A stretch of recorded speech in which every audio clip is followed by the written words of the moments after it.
Muito bem, ao longo desse mês nós estivemos conversando sobre esse tema, Operação Resgate, resgatando a esperança em um mundo de desespero. E hoje nós vamos estar conversando um pouco sobre um último tema, um último assunto dentro dessa série, onde nós pretendemos fechar esse tempo de reflexão que a gente teve ao longo desse mês, sobre essa realidade que eu acho que está presente, né, no coração, né, de todos nós e da nossa sociedade. A gente olha para vários lados e a gente vê tantas situações diferentes e muitas vezes parece que esse sentimento, né, de esperança ele vai vazando pelas mãos, né, por entre os nossos dedos, ok? O grande anseio presente no meu coração, no seu coração, no coração de qualquer ser humano, ok? Tem a ver com a realidade de nós usufruirmos, de fato, do que a gente chama de vida. Vida não é para a gente apenas uma perspectiva de nós respirarmos. Vida para nós, seres humanos, tem muito mais do que isso. Tanto que quando uma pessoa, por exemplo, ela tem algum problema de saúde e ela, ou então fica numa situação terminal, ela é internada, ela está no hospital e muitas vezes ela continua respirando, mas nós não consideramos aquilo como vida. A gente diz que a pessoa está viva ainda, mas a gente usa expressões como a pessoa está vegetando, né, ou coisas do tipo. Porque vida para a gente tem muito mais a ver do que meramente a gente conseguir ficar respirando. Vida para a gente inclui essa perspectiva de nós termos sentido, de nós encontrarmos sentido para a nossa existência, de nós entendermos o porquê que nós estamos vivendo, porquê que as coisas acontecem na nossa vida do jeito que elas acontecem, porquê que algumas situações, por exemplo, não são experimentadas por nós e outras situações são experimentadas por nós, porquê que nosso coração tem o anseio, né, por determinadas realidades e não tem o anseio por outras realidades. Todo ser humano, quando fala sobre vida, ele pensa na perspectiva de sentido, né? Qual é o sentido para a minha vida? Por que eu estou aqui? Por que eu vivo? Outra perspectiva tem a ver com o significado. Sentido pode nos dar essa dimensão da direção, do rumo, para onde a gente está seguindo, mas significado tem a ver com a nossa identidade. Tem a ver com a gente compreender de fato quem nós somos, qual é a nossa realidade, que nós somos mais do que meros ingredientes, se eu posso usar essa palavra, de um tubo de ensaio. Sabe esse negócio que muitas e muitas vezes, dentro de toda essa dimensão da nossa sociedade pós-moderna, intelectualizada, né, tende a nos reduzir. Essa dimensão reducionista do ser humano, que transforma o beijo, né, numa explicação de algo que é liberado no cérebro, né, e aí você então tem uma sensação. Quer dizer, toda essa tentativa de uma explicação biológica, né, quando na verdade para nós, um beijo tem significado. Tem significado de amor, tem significado de desejo, ou tem significado de traição. Foi com um beijo que Jesus traiu Judas. Só para ver se você estava acordado. Muito bem, foi com um beijo que Judas traiu Jesus. Significado. Nossa vida precisa de significado, ela precisa de sentido na perspectiva de nós olharmos para aquilo que nós estamos fazendo, para aquilo que nós estamos construindo e entender para onde nós estamos indo, mas ela também precisa de significado na perspectiva de nós olharmos para nós mesmos e reconhecermos a nossa identidade. E sentido e significado bifurcam para uma única realidade no coração do ser humano: satisfação. Esse é o grande anseio do coração de todo ser humano. Satisfação. todo ser humano deseja satisfação, todo ser humano deseja ter satisfação, todo ser humano deseja sentir satisfação, todo ser humano deseja sentir-se bem. Eu não conheço nenhum ser humano que diga que quer sentir-se mal, né? Ou que busca, né, uma realidade de uma vida má. Nenhum ser humano, ok? Nós podemos não concordar com o estilo de vida de alguém, nós podemos ter um quadro de referência diferente no que diz respeito ao que nós entendemos como certo e errado, em relação a outras pessoas, em relação a outros grupos sociais, em relação a outras culturas, mas o fato é que todo mundo tem essa mesma dimensão, tem esse mesmo anseio, essa mesma busca, a busca por satisfação. E aí vem a questão do porquê. Por que disso? Qual é a grande causa que faz com que a gente, nós seres humanos, tenhamos essa percepção da vida, como essa realidade conjugada de sentido e significado, que nos leva à busca de satisfação para a nossa existência? Bem, na perspectiva da espiritualidade bíblica, da cosmovisão bíblica, da cosmovisão judaico-cristã, isso é assim porque nós somos seres criados para pertencer.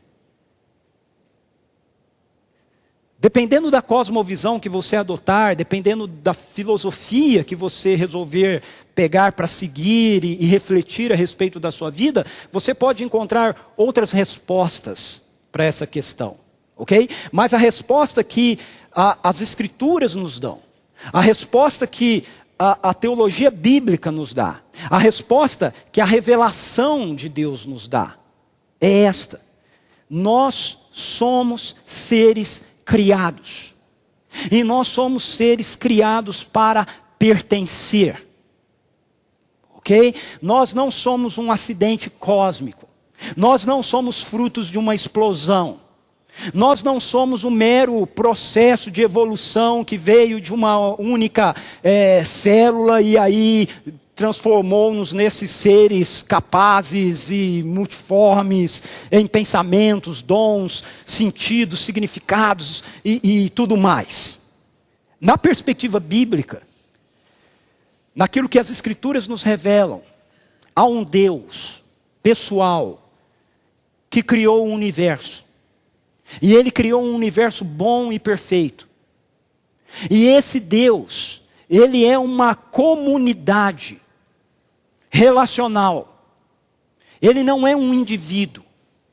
E Ele também não é um panteão de deuses onde há vários deuses diferentes e figuras diferentes que não se interrelacionam, que não se identificam um com o outro, mas que competem um com o outro, como os deuses gregos, por exemplo, ou os deuses nórdicos.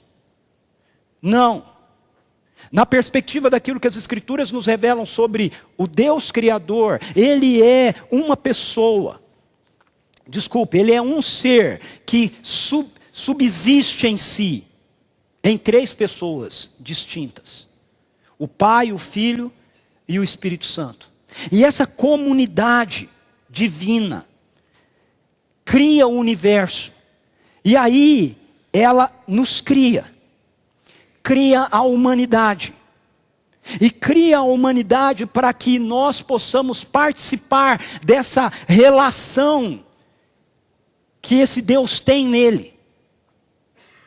Então veja, essa é uma verdade extraordinária. Essa é uma verdade maravilhosa. Essa é uma verdade sublime.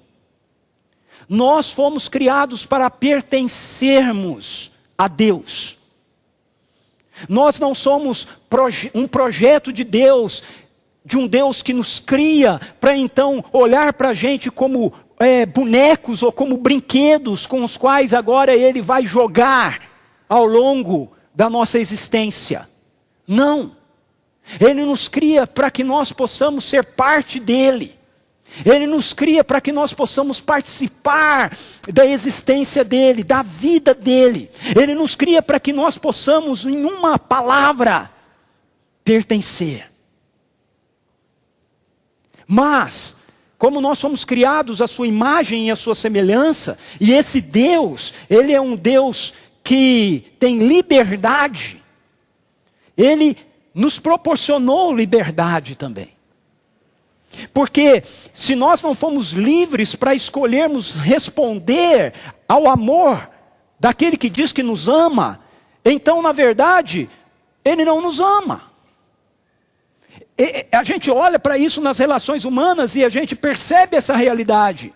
Quando uma pessoa, por exemplo, ela diz que ela ama uma outra pessoa e ela se torna obcecada por aquela pessoa e ela diz que o amor dela é dado para aquela pessoa e, portanto, a outra pessoa precisa acolher o amor que ela está lhe dando e precisa responder o amor que ela está lhe dando.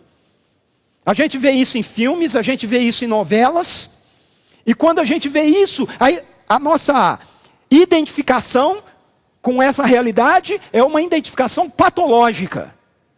A gente diz, esse amor é doentio. Por quê? Porque a outra pessoa não quer responder ao amor, mas ela está sendo obrigada a responder ao amor. E aí nós temos essas histórias que a gente vê em novelas, em filmes, que o sujeito vai lá, sequestra a pessoa, leva e quer obrigar a amar, quer obrigar a casar, prende e tudo mais. Veja, Deus nos cria para pertencermos a Ele, para experimentarmos do seu amor, mas Ele nos dá a liberdade de responder a esse amor. Porque se Ele não nos desse essa liberdade de responder a esse amor, então Ele estaria nos obrigando a amá-lo. E Ele não quer nos obrigar a amá-lo. Ele quer que nós o amemos. Porque Ele sabe que isso é a melhor coisa para a nossa vida, para a nossa existência. Então, Deus nos dá a liberdade, como humanidade, de poder responder ao seu amor ou não. E nós, representados em Adão e Eva, de acordo com as Escrituras, essa primeira humanidade, fazemos uma escolha errada, uma escolha equivocada. A nossa escolha como humanidade foi: eu não vou responder ao amor de Deus por mim. Eu vou seguir a minha vida, independentemente deste Deus. E a Bíblia chama isso de pecado. Pecado tem a ver com essa postura do nosso coração de nos rebelarmos contra o amor generoso de Deus por nós. E de achar que nós podemos seguir a nossa vida e que nós podemos encontrar sentido e significado na nossa vida que vai produzir satisfação fora de Deus. E essa foi a nossa decisão como seres humanos. E essa tem sido a nossa decisão, desde que os nossos pais tomaram essa decisão, ao longo de toda a história humana. Essa decisão de andarmos separados de Deus. E quando nós nos separamos de Deus, quando nós rompemos com o nosso elo de amor com Deus, então a nossa vida perdeu sentido e significado. E nós continuamos correndo atrás de satisfação. Satisfação que não pode ser encontrada fora do sentido e significado que nós temos em Deus. Mas nós continuamos ansiando por isso. Prova disso é que a humanidade, quando perde esse seu sentido, esse sentido e significado, e esvazia-se da satisfação que existia nessa relação com Deus, ela começa a ansiar por encontrar de volta a satisfação, mas ela não vai à sua fonte de satisfação, que é Deus. Entre a humanidade e Deus se coloca uma série de alternativas, aonde nós, seres humanos, estamos tentando encontrar satisfação para a nossa vida. De acordo com as Escrituras, o que a gente precisaria simplesmente fazer é reconhecer que nós tomamos uma decisão errada, nos arrependermos dessa decisão errada e voltarmos a Deus para encontrar nele, novamente, a satisfação que nós perdemos. Mas o que nós fazemos? Nós tentamos encontrar satisfação numa série de outras realidades. Realidades essas que por si só, todas essas realidades, por si só não podem nos satisfazer.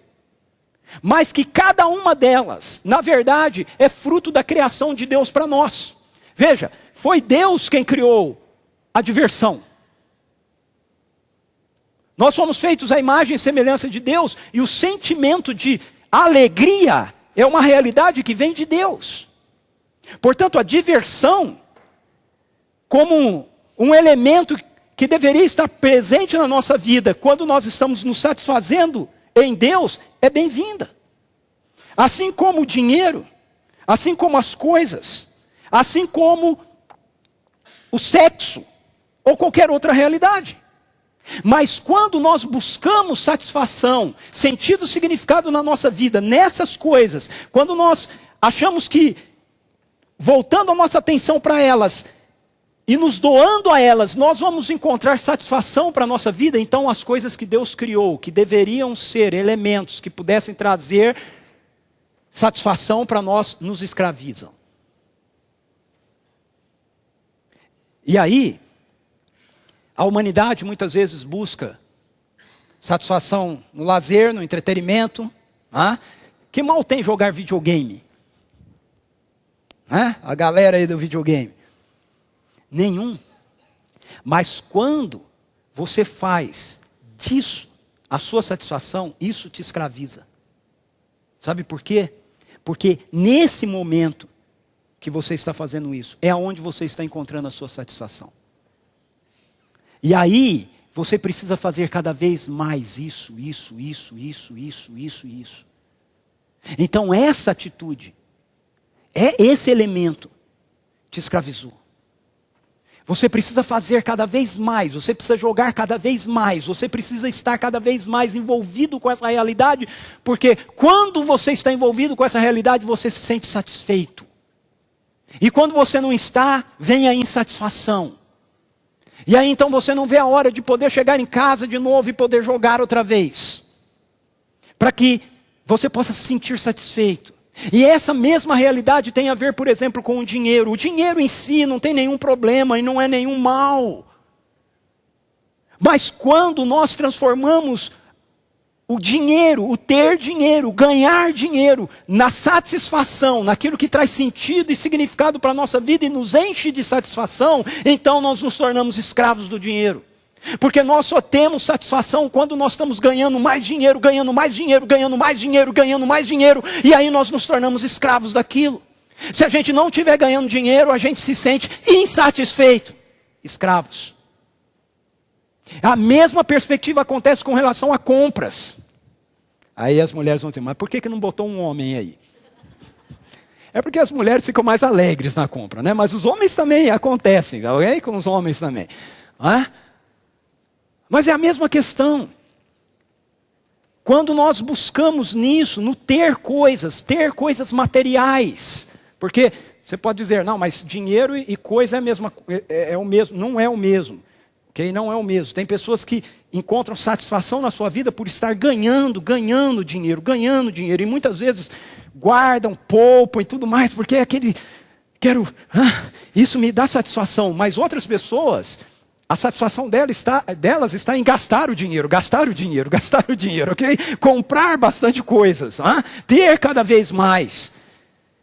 Veja, não há nem nada de errado em nós comprarmos coisas, em nós termos coisas novas. Nada de errado em viajarmos, não há nada de errado nessas coisas, mas quando fazer essas coisas é o que traz sentido e significado para a nossa vida, para nos encher de satisfação, então isso nos escraviza. A gente só se sente satisfeito na hora que a gente está fazendo essas coisas. Quando a gente deixa de fazer, a gente começa a se sentir angustiado, está faltando alguma coisa, e aí a gente fica frustrado com algo e diz, eu tenho que ir no shopping. Outra realidade, relacionamentos. Veja, relacionamentos é uma realidade criada por Deus. Deus é um ser relacional. E Ele nos criou como seres relacionais. Mas quando a gente se desliga da nossa vida de relacionamento com Deus, e nós mantemos relacionamentos fora de Deus, então nós podemos transformar esses relacionamentos na busca do sentido e significado para a nossa vida que nos dê satisfação. E aí, isso nos escraviza. Relacionamentos nos escravizam muitas vezes. Amizades, amigos, o fulano não me aceitou no Facebook. Fica frustrado. Beltrano me bloqueou.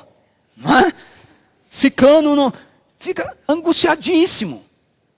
Quero ter cada vez mais pessoas. E se eu não estiver com pessoas, eu estou vazio. Eu não consigo, eu começo a ficar angustiado. Outra perspectiva pode ser o trabalho.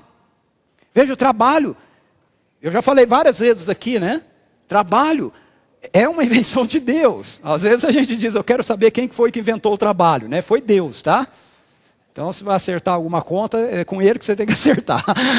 Ele criou o jardim, ele colocou o homem no jardim para cultivá-lo. O trabalho é uma invenção de Deus, o trabalho é uma bênção. O trabalho não é maldição, o trabalho é uma bênção. Mas quando nós transformamos o trabalho no sentido de satisfação, no sentido e significado que vai nos dar satisfação para a vida, então ele nos escraviza. Nos tornamos workaholics. Precisamos estar sempre trabalhando, a gente não consegue se desligar. A gente não consegue chegar em casa e fechar o computador. A gente não consegue, antes de dormir, deixar de dar aquela última olhadinha se entrou algum e-mail, que precisa ser respondido. Porque a gente só sente satisfeito quando a gente está envolvido na adrenalina do trabalho, nos projetos. Coisas que eram para ser boas, mas nos escravizam, quando nós fazemos delas a satisfação da nossa vida. A mesma perspectiva tem a ver com o sexo. Sexo é uma bênção de Deus para a vida da gente. Foi Deus que inventou esse negócio, não foi a queda, muito menos o diabo. No entanto, quando nós transformamos a relação sexual naquilo que a gente busca como satisfação para a nossa vida, sentido e significado que gere satisfação em relação, nós nos tornamos escravos. Porque se a gente não tiver o tempo todo fazendo aquilo, então nós não estamos nos sentindo satisfeitos. E aí nós temos uma sociedade erotizada, escrava de uma sexualidade descomprometida. É o que a gente tem visto cada vez mais. Mas veja, todas essas coisas se antepõem entre a humanidade e Deus. O que a gente precisa, na verdade, na perspectiva bíblica, é acolher a busca desse Deus por nós. A grande solução que as Escrituras nos dão em relação a todas essas coisas, não é, agora a turma que ficou brava comigo na semana passada por causa do videogame vai ficar feliz, não é que você tem que deixar de fazer essas coisas. Mas é que você precisa entender que a sua satisfação não pode estar nelas. Ok? A grande solução que as Escrituras nos apresentam é o Evangelho. O Evangelho tem a ver com nós acolhermos aquilo que Deus fez por nós para poder nos trazer de volta ao relacionamento com Ele, de onde a gente nunca deveria ter saído. O Evangelho tem a ver com essa realidade de Deus, antes mesmo de criar qualquer coisa, saber que nós iríamos fazer uma opção, uma escolha errada, e que nós iríamos nos afastar do seu amor, e iríamos nos desligar dele, e iríamos perder então sentido, significado e satisfação para a nossa vida, e esse Deus decidiu que Ele não iria nos deixar assim, mas que Ele iria vir ao nosso encontro, e nos trazer de volta para si. Então, eu quero convidar você a abrir a Bíblia comigo em João capítulo 17. Essa é uma oração feita por Jesus, um pouco antes de ir para a cruz.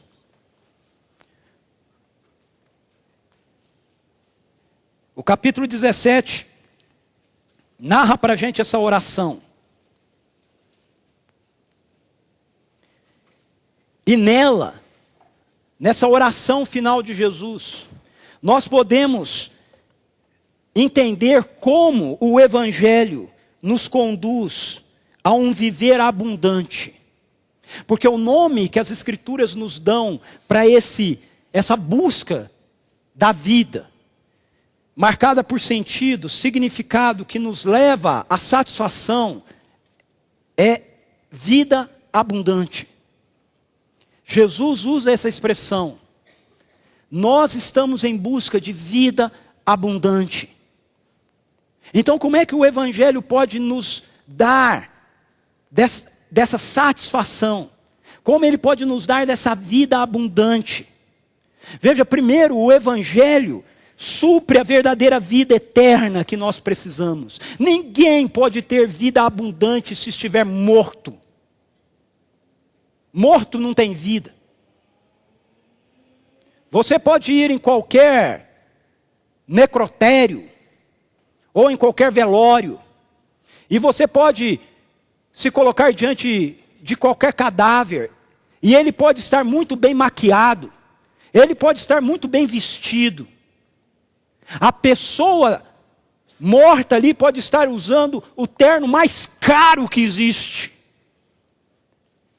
E você não identifica vida naquele corpo.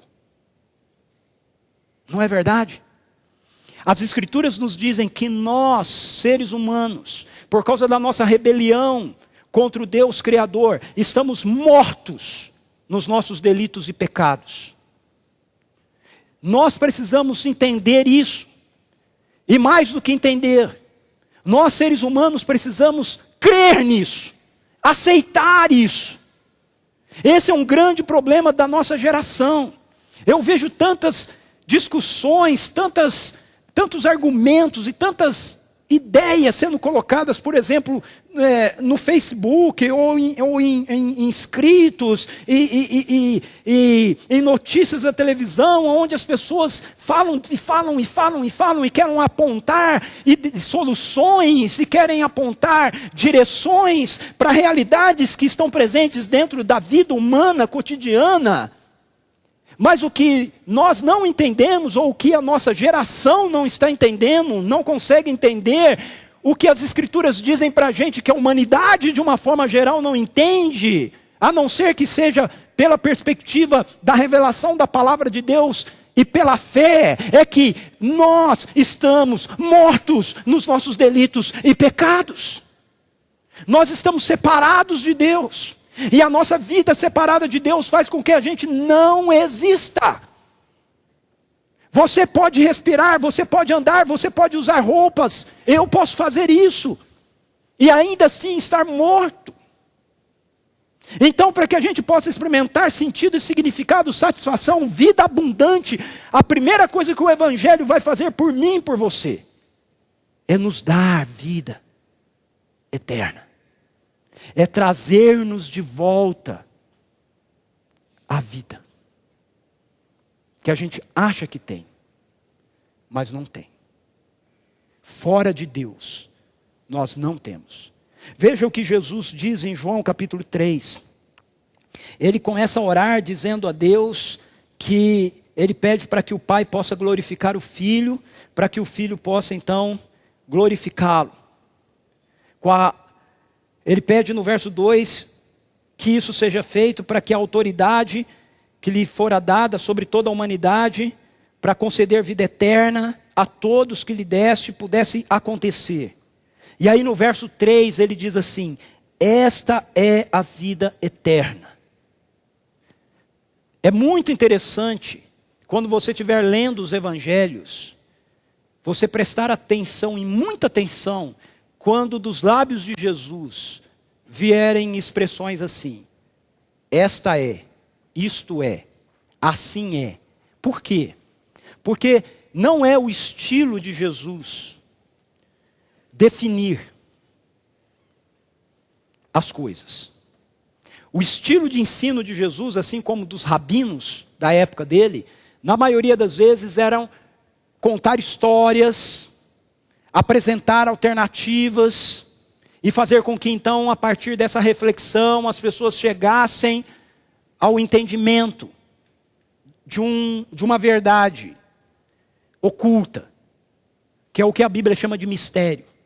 Mas algumas vezes, em alguns momentos, Jesus ele é específico e categórico e ele define as coisas. E uma das coisas que Jesus define é a vida eterna. Ele diz assim: esta é a vida eterna, que te conheçam, o único Deus verdadeiro, e a Jesus Cristo, a quem enviaste. Veja, esta é a vida eterna. De acordo com a definição que nós encontramos aí de Jesus, vida eterna não tem a ver com uma existência sem fim. Vida eterna, de acordo com o que Jesus define para a gente aí, tem a ver com conhecimento. E a palavra conhecimento aqui não é um conhecimento intelectual, mas é um conhecimento experimental. Ou seja, o que Jesus está dizendo é que a vida eterna tem a ver com nós experimentarmos uma relação com Deus, com nós vivenciarmos uma relação com Deus, com nós conhecermos a Deus como fruto da nossa intimidade com Ele. Há uma diferença entre você conhecer algo porque você vê e você conhecer algo porque você experimenta. Talvez você conheça a ilustração daquele sujeito, daquele mineiro, né? Vamos mexer com os mineiros aqui. Daquele mineiro, porque Minas não tem mar, né? Então aquele mineiro matuto que cresceu lá na roça de Minas Gerais e nunca tinha visto um mar. Até que ele ganhou um prêmio, foi premiado com uma viagem para a praia, para conhecer o mar. E aí, ele chegou lá no Nordeste, né? Foi para o Nordeste, chegou lá naquele marzão de Fortaleza, assim, olhou, viu aquele mundaréu de água e falou: vixe, sou.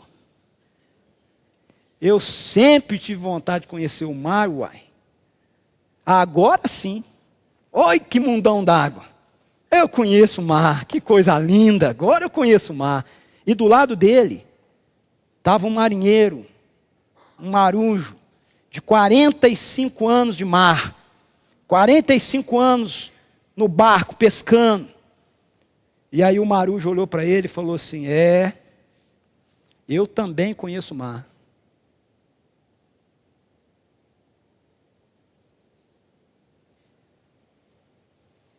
Como é que você conhece a Deus?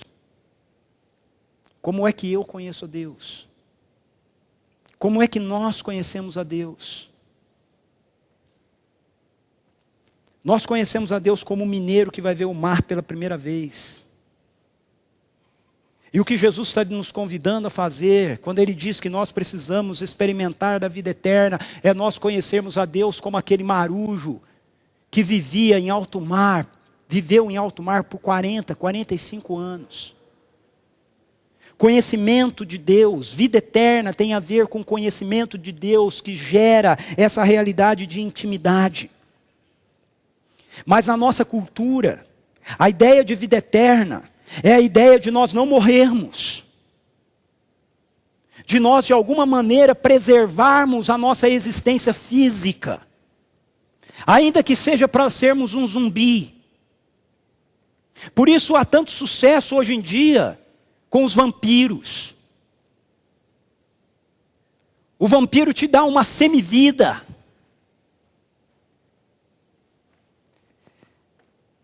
Você é chupado por ele. E aí você não morre, você vai viver eternamente. Será? Isso é vida eterna? Mas essa é a ideia. Por isso há tanto sucesso nos filmes hoje em dia de zumbis. Seres que conseguem continuar existindo. Por isso existe o mito da fonte da juventude. Porque no conceito de uma geração caída, a ideia limitada de vida eterna. É que a gente precisa preservar a nossa vida nessa existência de um mundo de caos. Enfrentar a realidade apenas da morte física. Não prová-la, não experimentá-la. Mas veja, você precisa entender que as Escrituras nos dizem que intimidade, sem conhecimento de Deus, não é intimidade, eternidade. Eternidade sem conhecimento de Deus é igual a inferno. Eternidade sem conhecimento de Deus é o que a Bíblia chama de inferno. Eu e você podemos viver eternamente. E se nós vivermos eternamente, sem conhecermos a Deus, sem nos tornarmos íntimos de Deus, tudo o que nós vamos estar experimentando é o que Jesus Cristo de Nazaré chama de inferno. Essa é a dimensão que as Escrituras nos apresentam. Agora, não é isso que Deus anseia, que Deus deseja para mim e para você. Não é isso que Deus quer para a humanidade. Esse é o fardo que a humanidade se impôs ao se rebelar contra Deus. Mas em João capítulo 3, versículos 16 a 18, nós lemos: porque Deus tanto amou o mundo, que deu o seu Filho unigênito, para que todo que nele crer não pereça, mas tenha a vida eterna. Pois Deus enviou o seu Filho ao mundo, não para condenar o mundo, mas para que este fosse salvo por meio dele. Quem nele crê não é condenado, mas quem não crê já está condenado, por não crer no nome do unigênito Filho de Deus. O que nós, seres humanos, não conseguimos entender é que Deus, esse Deus Criador, que criou um mundo bom e perfeito e nos criou para nos relacionarmos com Ele, a quem nós abandonamos, contra quem nós nos rebelamos, não é um Deus vingativo, que está nos oferecendo em Cristo Jesus a salvação, e se a gente rejeitar, então Ele vai se vingar de nós, nos mandando para o inferno. Não, veja, preste atenção no que o texto das Escrituras nos dizem. Deus não enviou Jesus para condenar o mundo. Por que Ele não precisa enviar Jesus para condenar o mundo? Porque Ele já está condenado. Nós nos condenamos na queda. Quando nós rompemos com Deus, quando nós escolhemos comer da árvore do conhecimento do bem e do mal, quando nós dissemos para nós mesmos, nós podemos encontrar sentido e significado e satisfação que nos leve a satisfação na nossa vida fora de Deus, nós nos condenamos. Esse é o nosso estado, esse é o estado humano, é um estado de condenação. E o Filho de Deus entra na história para mudar esse cenário. É isso que as Escrituras estão nos dizendo. Jesus entra na história, o Deus Filho se faz um ser humano, para viver uma vida perfeita que eu e você não podemos viver, para morrer a morte que eu e você deveríamos experimentar, para ressuscitar ao terceiro dia, vencendo o poder da morte, justamente para poder então nos trazer de volta para Deus, aonde nós encontramos sentido, significado, satisfação, vida eterna. Quem nele crê não será condenado. Quem não crer já está julgado. Deus não vai precisar nos julgar. Isso já aconteceu há milhares de anos atrás, quando nós tomamos essa decisão equivocada. E talvez você diga para mim assim: mas Ricardo, peraí, foram milhões de anos atrás, eu não tenho nada a ver com isso. Você passa a ter a ver com isso quando você fica sabendo disso e você se mantém na decisão equivocada, achando que você pode continuar governando e dirigindo a sua vida por conta própria. Eu continuo nesse estado quando eu tomo uma decisão assim. Como é que nós conhecemos a Deus? Se vida eterna tem a ver com conhecer a Deus, como é que nós conhecemos a Deus? Veja, Jesus diz, como é que nós conhecemos a Deus? Ele diz assim, no verso 4, No verso 6 ele diz assim: eu revelei teu nome àqueles que do mundo me deste. Eles eram teus, tu os deste a mim, e eles têm obedecido a tua palavra. A maneira que Jesus nos ensina sobre como nós podemos ter vida eterna, como nós podemos conhecer a Deus, é aceitando aquilo que Ele, Jesus, tem a nos dizer. Aquilo que Ele, Jesus, tem a nos oferecer. Jesus é a revelação plena de quem Deus é. Pai, eles te conhecem porque eu te revelei a eles. E eu te revelei a eles através da minha palavra. Através daquilo que eu ensinei, que eu disse, que eu os instruí sobre quem o Senhor é, através da palavra que eu falei e através da palavra que eu vivi. Jesus é a palavra de Deus encarnada. Isso tem a ver com um conceito teológico que nós chamamos de inspiração. Porque como é que eu e você temos acesso à palavra de Deus encarnada? Eu e você temos acesso à palavra de Deus encarnada através da palavra de Deus escrita. Este livro não é um livro da nossa religião, da religião evangélica. Esse livro é a palavra revelada de Deus ao mundo. É através dele que eu tenho consciência e acesso à palavra viva de Deus que é Jesus. E é através do acesso a essa palavra viva de Deus que é Jesus, revelada nas Escrituras, que eu passo a conhecer a Deus. O apóstolo Paulo em 2 Timóteo capítulo 3, versículo 16, que foi uma das pessoas que Deus usou para registrar esse livro, a palavra dele nesse livro, diz assim: toda a Escritura é inspirada por Deus e útil para o ensino, para a repreensão, para a correção e para a instrução na justiça. Toda a Escritura é inspirada por Deus. Então a primeira maneira que o Evangelho contribui para que eu e você possamos ter vida abundante, encontrar sentido, significado que nos leva a uma vida de satisfação, é revelando a nós a verdadeira vida eterna.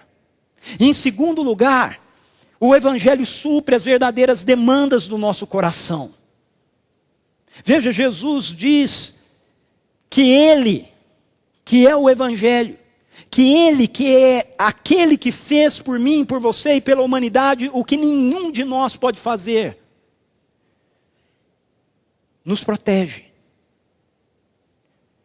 Todo ser humano tem a demanda de proteção, o anseio de se sentir seguro, de se sentir protegido. E Jesus diz no verso 11, Pai Santo, protege-os em teu nome.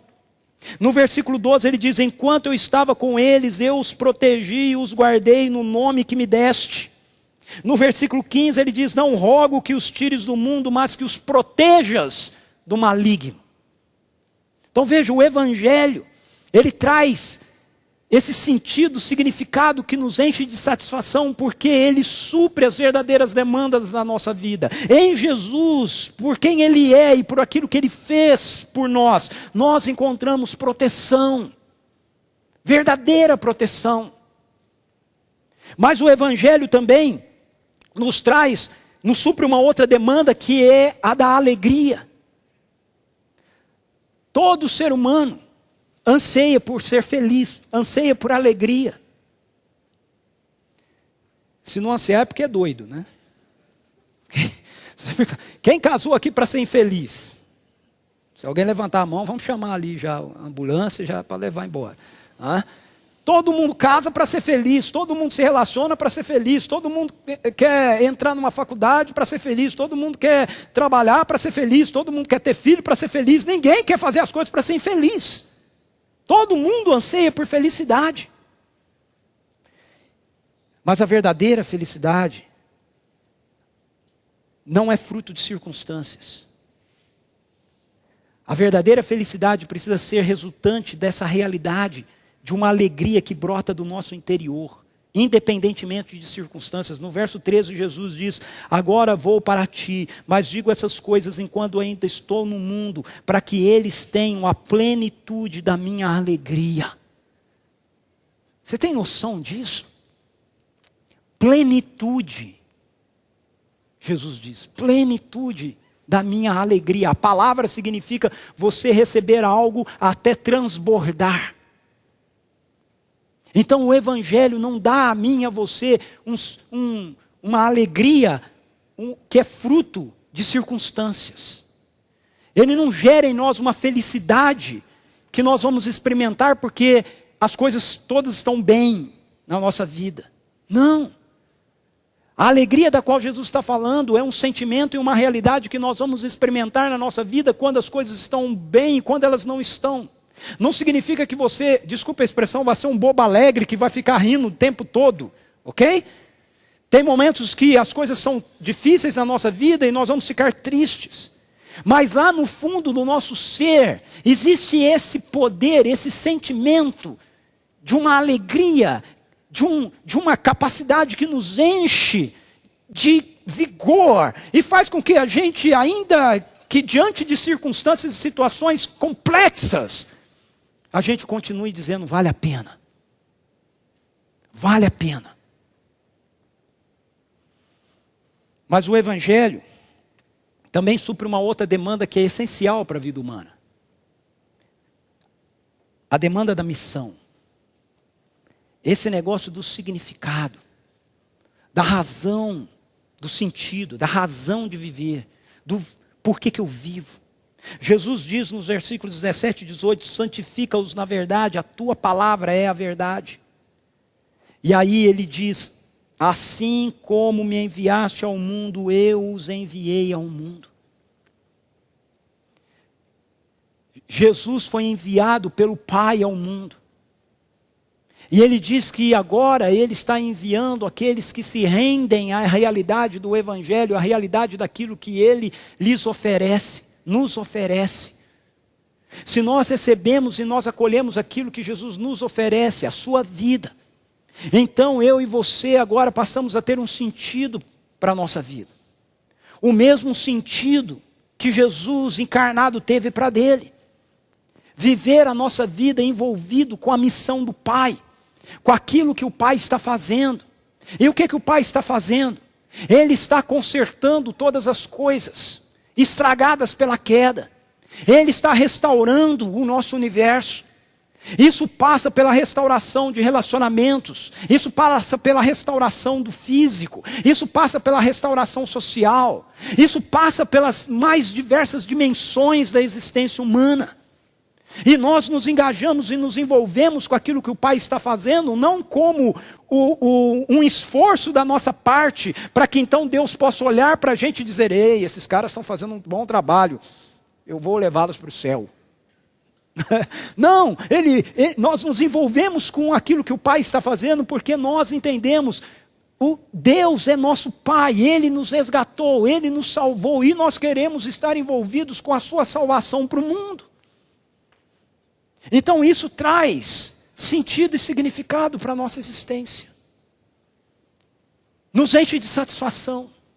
Porque nós não estamos gastando a nossa energia, gastando o nosso tempo, gastando a nossa vida com realidades efêmeras ou com qualquer coisa que amanhã vai deixar de ter sentido e significado e vai deixar de existir. Não. Quando nós nos engajamos com a missão de Deus, nós estamos envolvidos com aquilo que vai permanecer eternamente. Nós estamos envolvidos com aquilo que vai ser redefinido, restaurado, feito novo, de acordo com Apocalipse capítulo 21. Vi novos céus e nova terra, porque as antigas coisas já passaram. Mas, uma última questão, que eu ainda quero levantar com a gente, que mostra o porquê que o Evangelho nos devolve essa dimensão de sentido, significado, de satisfação, de vida abundante, é que o Evangelho supre toda verdadeira satisfação.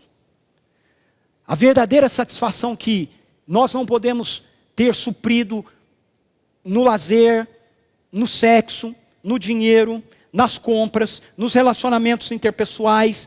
A verdadeira satisfação que nós ansiamos é suprida pelo Evangelho, por aquilo que o Evangelho faz por nós. Jesus, no verso 20 e 21, mostra isso para a gente na sua oração, quando ele diz assim: minha oração não é apenas por eles.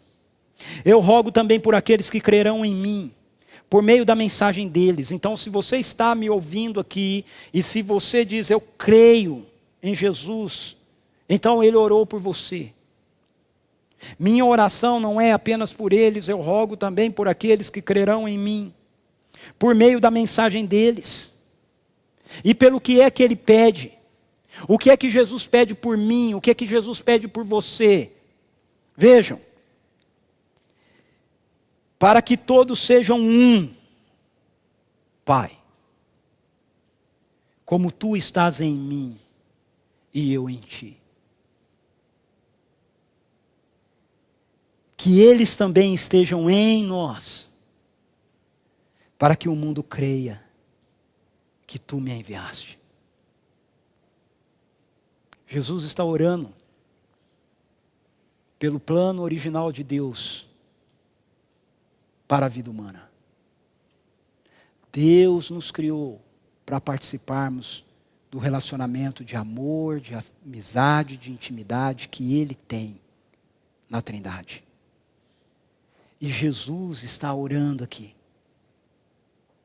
por mim e por você. E por cada ser humano que se renda àquilo que Ele fez por nós, através da sua vida, morte e ressurreição, através do Evangelho, para que a gente possa experimentar novamente a verdadeira satisfação. A verdadeira satisfação só pode ser experimentada quando nós somos trazidos de volta para onde nós nunca deveríamos ter saído. De volta para pertencermos a Deus. Na nossa fé expressa pela teologia reformada, nós temos um material que a gente chama de breve catecismo, que é um ensino da doutrina cristã usada para crianças. E lá na pergunta 1, resposta 1 desse material, a gente tem a seguinte pergunta: qual o fim principal do ser humano? E a resposta é: o fim principal do ser humano é glorificar a Deus e satisfazer-se nele para sempre.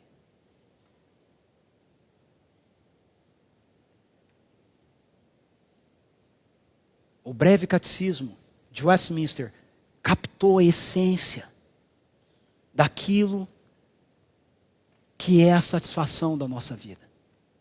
Nós fomos criados para Deus, para estarmos em Deus, para vivermos em Deus, para sorver nossa vida da vida de Deus. E quando a gente está fazendo isso, tudo mais que a gente faz na nossa vida tem sentido, tem significado. Porque parte da verdadeira satisfação. Mas quando a gente busca sentido e significado fora disso, nós jamais encontraremos verdadeira satisfação. E é para aí que Deus está convergindo todas as coisas. Lá em Apocalipse 21, versos 1 a 3, as Escrituras nos dizem: então vi novos céus e nova terra, pois o primeiro céu e a primeira terra tinham passado e o mar já não existia. Vi a cidade santa, a nova Jerusalém, que descia dos céus da parte de Deus, preparada como uma noiva adornada para o seu marido. Ouvi uma forte voz que vinha do trono e dizia: agora o tabernáculo de Deus está com os homens, com os quais ele viverá. Eles serão os seus povos, o próprio Deus estará com eles e será o seu Deus. Veja, as Escrituras bíblicas nos apontam como vai ser o fim da história. E o fim da história, querido, será Deus restaurando todas as coisas e trazendo para um relacionamento vivo, intenso, pleno com Ele por toda a eternidade, aqueles que se renderam àquilo que Jesus Cristo fez por eles, através da sua morte e da sua ressurreição. Será Deus se vindo fazer presente no nosso meio. Enquanto esse dia não chega, o que Deus fez? Ele já enviou o seu Espírito, uma das outras pessoas da Trindade, assim como foi enviado o Filho, a segunda pessoa da Trindade, na encarnação de Jesus. Agora, através da morte e da ressurreição de Jesus, quando nós nos rendemos a Ele, Deus envia a nós a sua terceira pessoa, para que Ele possa estar em nós, habitando em nós, até que chegue aquele dia em que a Trindade Santa vai vir e vai tabernacular, morar, fazer tenda conosco, por toda a eternidade. Para que a garantia de que esse dia vai chegar, as Escrituras nos dizem: quando vocês ouviram e creram na palavra da verdade, o Evangelho que os salvou, vocês foram selados em Cristo com o Espírito Santo da promessa, que é a garantia da nossa herança até a redenção daqueles que pertencem a Deus para o louvor da sua glória. Está garantido.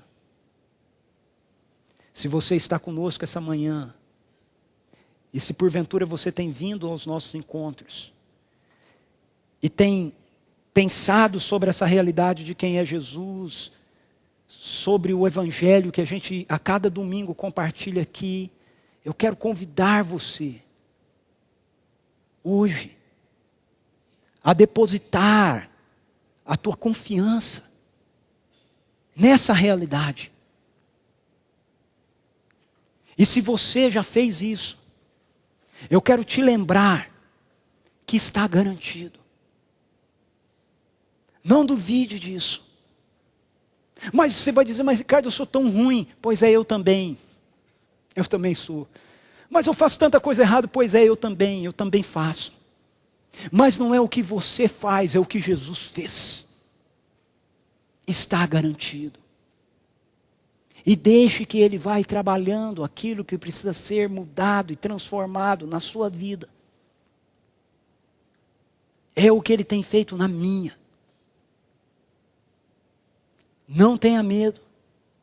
Deixe-o fazer. Eu quero encerrar essa manhã com 2 canções. Uma primeira, como a gente tem feito ao longo de toda essa série, em diálogo com a nossa cultura, que expressa para a gente como é que esse anseio de satisfação, de sentido, de significado, que só pode ser encontrado numa pessoa, na pessoa de Jesus Cristo, na pessoa de Deus, está presente no coração de todo ser humano, mesmo que ele não saiba disso. Há uma canção da Vanessa da Mata que diz assim: por onde eu ando eu tenho você. Preste atenção na letra dessa música. E você vai concluir, assim como eu concluí, que só existe um ser que se encaixa na descrição que ela está fazendo. Só há um ser humano que se encaixa nessa descrição. É o Deus encarnado, Jesus Cristo. Nenhum ser humano se encaixa. Quem escreveu a letra da música podia estar pensando no namorado. Mas ele não sabia que pela graça comum de Deus, ele estava falando a respeito do anseio do coração dele. Por Deus. Por Jesus Cristo. E depois dessa canção, eu vou chamar o pessoal da adoração aqui, nós vamos terminar juntos cantando uma canção que faz tempo que a gente não canta aqui na nossa comunidade, mas que eu acredito que é uma resposta a esse anseio apresentado na canção que a gente vai ouvir, que diz, que pede para que Jesus seja o nosso universo. Ok? Então, roda o clipe, preste atenção na canção, na letra da música, e em seguida o pessoal da adoração pode vir aqui, do time de música pode vir aqui, e a gente vai ficar em pé e encerrar juntos cantando essa canção.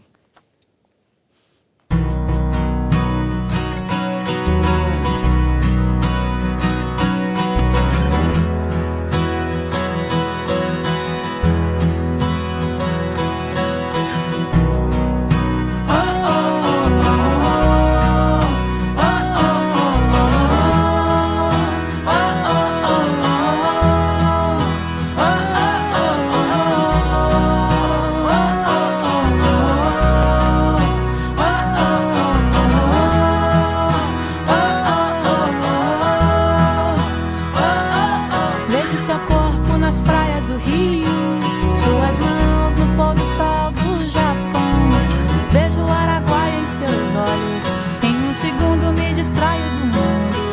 Vejo seu corpo nas praias do Rio, seu jeito de andar em Casablanca, seu perfume nos jardins da Holanda, a Itália em sua afeição. Nunca mais vou estar sozinho, por onde ando reconheço o destino.